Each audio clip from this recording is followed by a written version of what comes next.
Hello, welcome to Kitchen Basics Part 2. Today we're going to be discussing food prep and food planning and food safety, and also we're going to talk about measuring.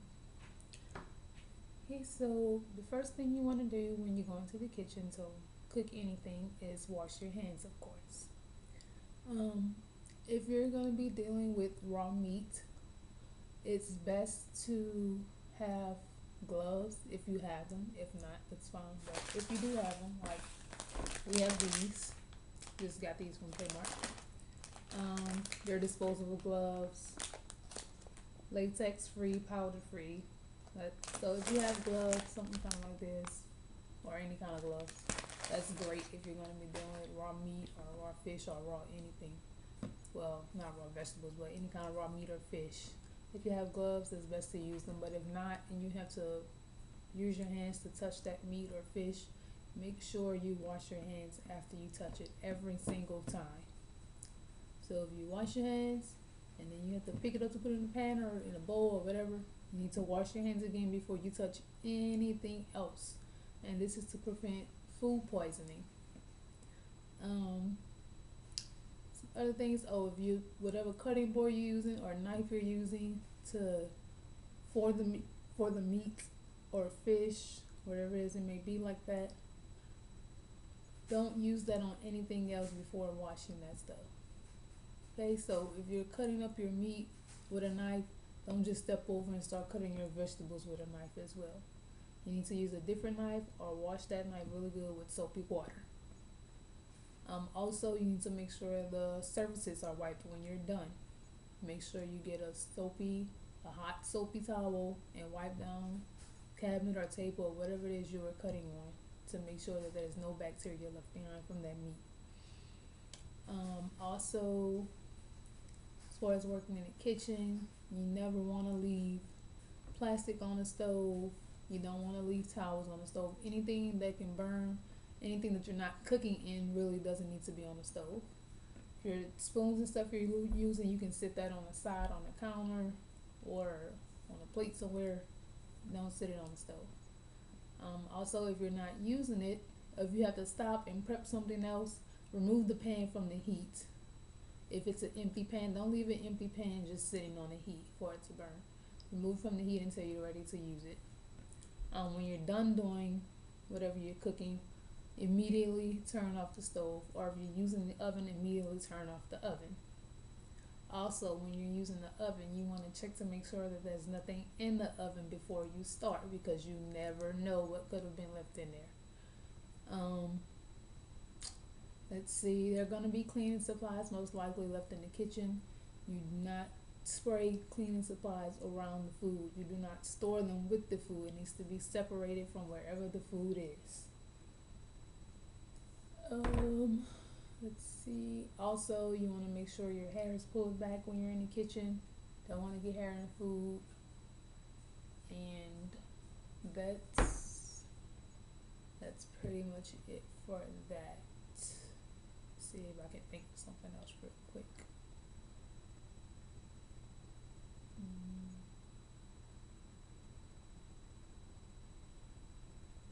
Okay, so that's pretty much it. But if I think of something, I'll say it later. So,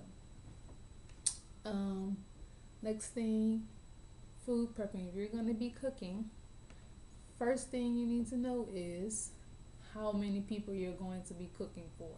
That's the first thing you need to figure out. Because most recipes have a serving size for 4 people. So you're most likely going to have to double recipes, or maybe you're cooking for less than 4 people and you'll have to cut that in half, who knows. But most likely you'll probably have to double those recipes.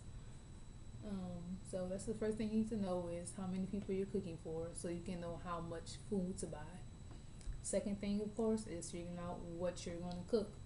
And of course, the serving size is different for different things. Like a serving size of corn might be 1/4 of a cup, while a serving size of mashed potatoes might be half of a cup. So that's the kind of stuff you're kind of gonna have to learn and get used to and know. Like, especially if the mashed potatoes is the main part of the dish, and the serving size is a half a cup, well, you might want to increase that if that's the main part. But if it's just a side dish, in your meal, then just keep it at a half a cup because you don't want that to be the main part of your dish.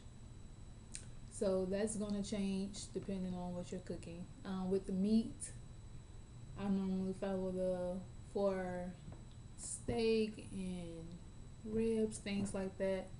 Um, 4 to 6 ounces of meat per person, so you can kind of do that to base to try to help you figure out how much food you actually need to buy. So let's say I was doing, use this example, I did hamburgers the other night. I had a 5 pound roll of ground beef. Um, so I did 6 ounces per, I had 11 people to feed. And so I had to figure out how many ounces per burger that I could do to where it was enough to feed everybody. And so if you have 5 pounds, there's 16 ounces in a pound. So let's say I decided to go with 4 ounces, a 4 ounce burger for each person. Well, that would have given me enough to feed 20 people because I could have, if 16 ounces equals a pound and I did 4 ounces per burger, then that would have been 4 burgers I could have made per pound. And it was a 5 pound roll of ground beef. So I would have had 4. So 4 times 5 is 20. So that would have been enough to feed 20 people. I wound up doing 6 ounces per burger, which gave me enough for, let's see, I have to redo this math. So if I have 16 ounces in a pound and I have 5 pounds, so if I do, I can get 2.25 burgers out of each pound. So 2.25 times 5 is 10. 2.25 times 5 is 10, 11.25. So I was able to get pretty much 11 patties out of that. So, oh no, it's more than that. Seems like more than that. Hold on, I got 6 and 6, 6 and 6, 6 and 6, 6 and 6, 6 and 6. And then that left me with, okay, so yeah, pretty much 11 patties. So you're gonna kind of have to do that when you start cooking, trying to figure out how much meat you want each person to have, and then multiplying that by the people to figure out how many total pounds of meat you have. With chicken, it's probably going to be a little bit more than 4 to 6 ounces per person because chicken isn't very heavy. Okay, so with that, I'm going to move on to these measuring cups. We have teaspoons, tablespoons, and all different sorts of sizes of cups here. The main ones you're going to have in a set of measuring cups are 1/8 of a teaspoon, 1/4 of a teaspoon, 1/2 teaspoon, and 1 teaspoon. And then from there, 1 tablespoon. Yes, a tablespoon is different from a teaspoon. You're gonna have to pay attention to that. 1/4 of a cup, a half of a cup, and a whole cup, and sometimes 1/8 of a cup. Mine actually have 2 measurements labeled in 1 cup. You can see here that this says 1/4 of a cup. Well, if I can make you see, it's a little bit dark in here. See if I can get this for you to be able to see it really well.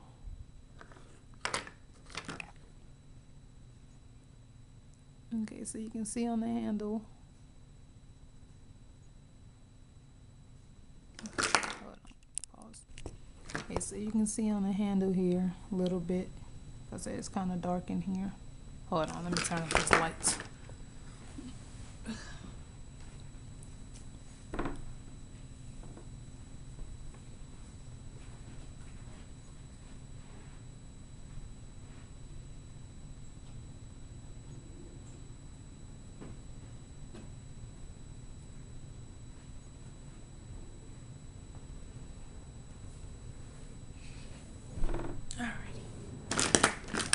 so now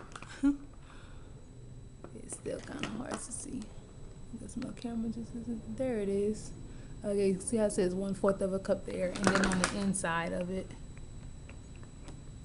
you can see how it has another measurement, and it says, I'm trying to get the light on it good. It says 1/8 of a cup, which is half of 1/4 cup. So my measuring cups have 2 measurements labeled on them.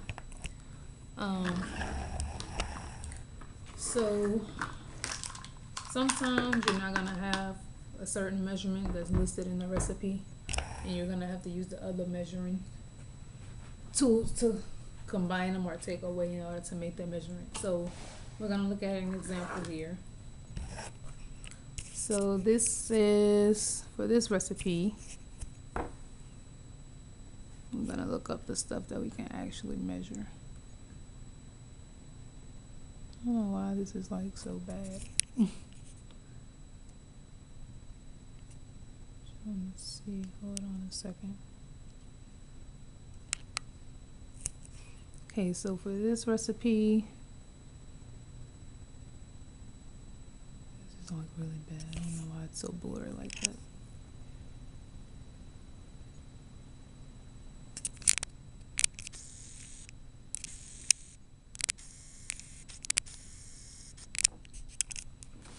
It's crazy.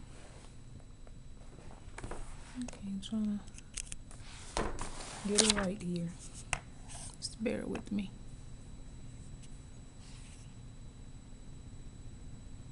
Okay, I'm just gonna read it. So this recipe here says we need 1 teaspoon of salt and 1/2 teaspoon of white pepper, and it also calls for 3 tablespoons of currants and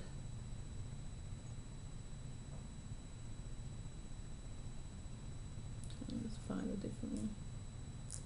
1/2 pound of almonds. Okay, so let's say we didn't have a 1 teaspoon and we needed 1 teaspoon of salt. Well, hey, guess what I do have? I have a 1/2 teaspoon. So, of course, in order to make a whole teaspoon, I would just do 2 1/2 teaspoons. And this is where those fractions come into play. So you'll get a lot of practice with adding and subtracting fractions and multiplying them. So then let's say we didn't have 2 teaspoons. It calls for 2 teaspoons of curry. So if we didn't have the 1 teaspoon, we can do 4 1/2 teaspoons to equal 2 teaspoons of curry. Of course, 1/2 plus 1/2 is 1 whole. Multiply that by 2, so that's 4 1/2 teaspoons to make 1 whole teaspoon. And let's say we didn't even have the 1/2 teaspoon. Well, I have 1/4 teaspoon. Of course, 1/4, and you can think of it like money. 1/4 is like a quarter. So how many quarters does it take to make 1 whole dollar? 4. So if all you had was 1/4 teaspoon and you needed 1 teaspoon of salt, you needed 1 teaspoon of salt. Well, then you would need 4 1/4 tablespoons to make a whole teaspoon. Same thing for if you needed the 2 teaspoons of curry, but you only had this 1/4 teaspoon. Well, then you would need 8 1/4 teaspoons. So because just like a quarter, 8 quarters make $2. So 8 1/4 teaspoons or 8 quarter teaspoons make 2 teaspoons. This other one says 3 tablespoons of currants. So you could do 3 tablespoons. Of course, this is a tablespoon, so you can just do 3 of these. But if you didn't have that one and you had a 1 teaspoon, well, 3 teaspoons equals 1 tablespoon. So if this called for 3 tablespoons of currants and all you had was a teaspoon, then you would do, since you know 3 teaspoons equals 1 tablespoon, then you would do 3 times 3 because you need 3 tablespoons. And 3 teaspoons equals 1 tablespoon.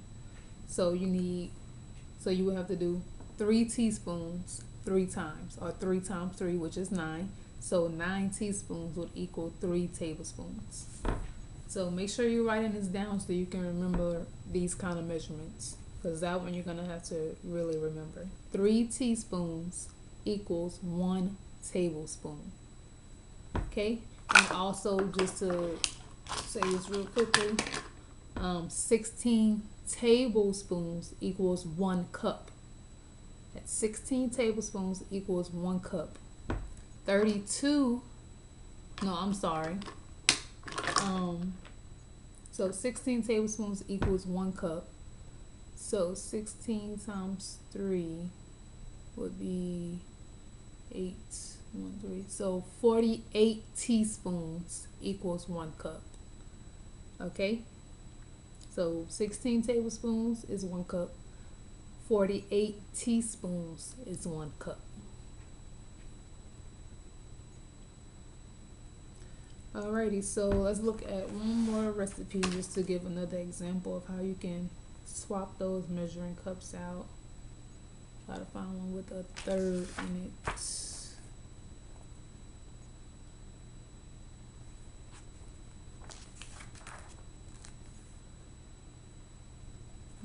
Let's see if I can find one.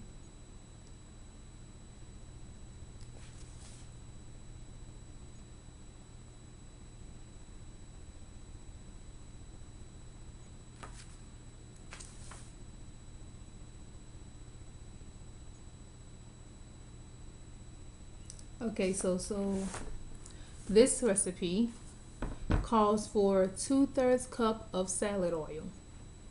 Okay, but let's say you don't have a 2/3 cup, but you have a 1/3 of a cup. Well, to make 2/3, all you have to do is double 1/3, because 1/3 times 2 equals 2/3.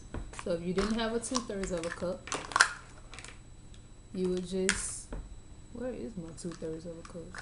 Oh yeah, I don't have it. So this is a 2/3 of a cup, so I have it. But if I didn't, then I would just take the 1/3 cup and do that twice. And now we have a recipe over here that says 1/3 cup of packaged dry breadcrumbs. So let's say I didn't have 1/3 cup like I don't here. Well, I would just take my 2/3 cup and only fill it up halfway, because 2/3 divided by 2 will make 1/3. Or 2/3 and cut by half will make 1/3. So that's all you will do with that.